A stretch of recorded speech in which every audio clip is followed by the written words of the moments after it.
going to talk a little more about fear.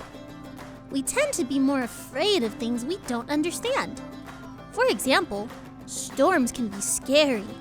But if you know more about storms and clouds, they aren't as frightening. Did you know that clouds can tell us a lot about the weather? The next time you are outside, see if you can find any of these types of clouds. Cirrus clouds are high, thin, wispy clouds that look like a horse's tail. These clouds don't give us a clue about the weather. Cirrocumulus clouds are rows of white clouds sailing across the sky. They mean tomorrow's weather will be good. Nimbostratus clouds are dark, gray rain clouds. These clouds mean get out your umbrella. Cumulonimbus are thunderhead clouds. They have a flat base and a tall middle. They usually mean rain, thunder, lightning, and even hail. But even if we learn everything about clouds, we still cannot control clouds or the weather. Only God and Jesus can do that.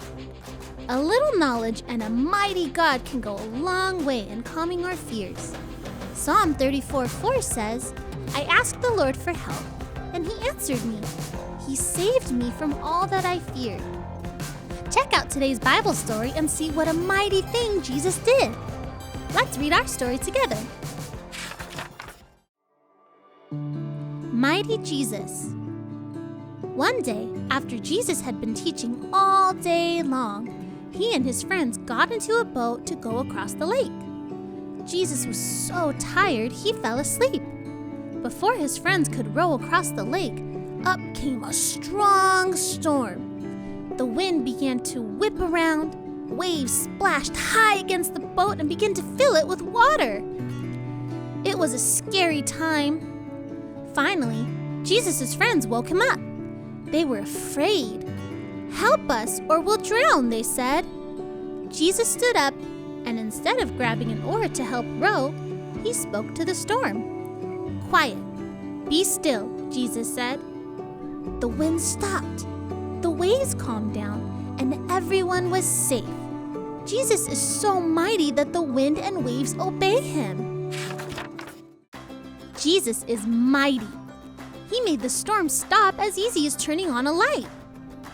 If you were to crawl under a blanket, it would be dark and maybe a little scary. But if you were to turn on a flashlight under the blanket, it wouldn't be so scary. Try it and see. With a little knowledge and a mighty God, we don't have to be afraid. And the next time you and your family or friends are looking at the clouds, tell them how Jesus stopped a storm. Bye, friends. Dear Lord, you are so mighty, you can do anything. Thank you for being with me all the time in stormy and sunny weather. Amen.